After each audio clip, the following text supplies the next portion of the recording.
book people out there, it is Wednesday and it's comic book day. Let me show you what I got. First up is Walking Dead issue number 163, and oh my god, poor Rick and his people. They've gone through so much. They just got done with a big war with another group of people called the Whisperers, to which Rick and his people seemingly won. But the Whisperers had a fail-safe plan to lure thousands of other walkers towards Rick and his people in their establishment. And it's so many walkers that they've never had to deal with this many at one point. But one thing I have to say is that Michonne shows off how much of a badass she really is in this issue, and this is the reason why so many people love her. Next up is Star Wars issue number 28. This is a continuation of a backstory that's being told about Yoda. It is a bit interesting. It does borderline on close to being filler, but I do think that this may come into play later on. At least I think so, because we get to see both Obi-Wan and Luke both reflect on this story. Darth Maul issue number 1. I love Darth Maul. I hate the fact that he was given such little screen time in episode 1, and even in the cartoon, he's really downplayed a lot. This first issue takes place before episode 1.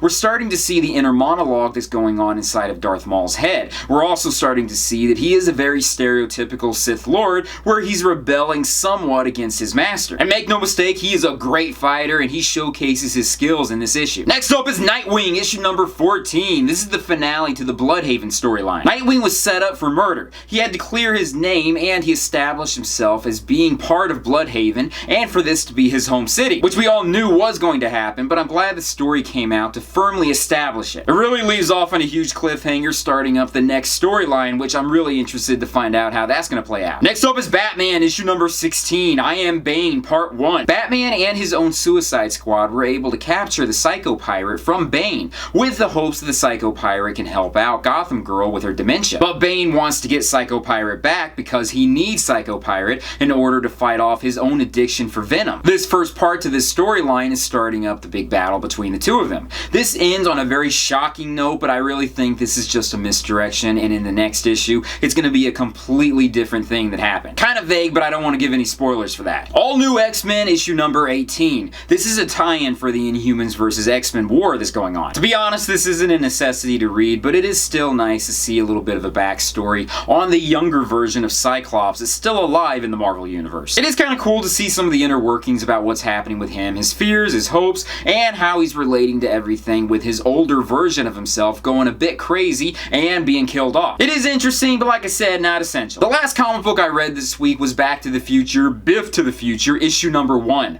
I was not expecting this to be as serious as it really is. I mean, it is a bit lighthearted here and there, but there are a couple instances that it got very dark. This starts off in 1955 after old Biff gave young Biff the Sports Almanac. We're exploring this alternate universe where Biff placed a lot of bets and he won and became a millionaire. Where, if you remember in part 2 of Back to the Future, Marty and Doc had to go back and get the Sports Almanac back so that this alternate universe didn't happen. So we know that this doesn't really happen, but this alternate universe is how everything played out. I'll leave it at that, but wow, I was totally floored for some of the things that I saw. But that's my comic load for this week. I also got Midnighter and Apollo issue number 5, but I'll talk about that in a separate video. What did you guys get? Leave comments down below and let me know. But that's it for now. Thank you guys for watching me in this video. Hopefully I'll join you with another video very soon. Peace, love, namaste, and I'll see you guys later. Peace. I know I say this just about every single time I talk about Nightwing, but can we just appreciate his ass? The artist must really know that he has the greatest ass in all of the comic book universes ever.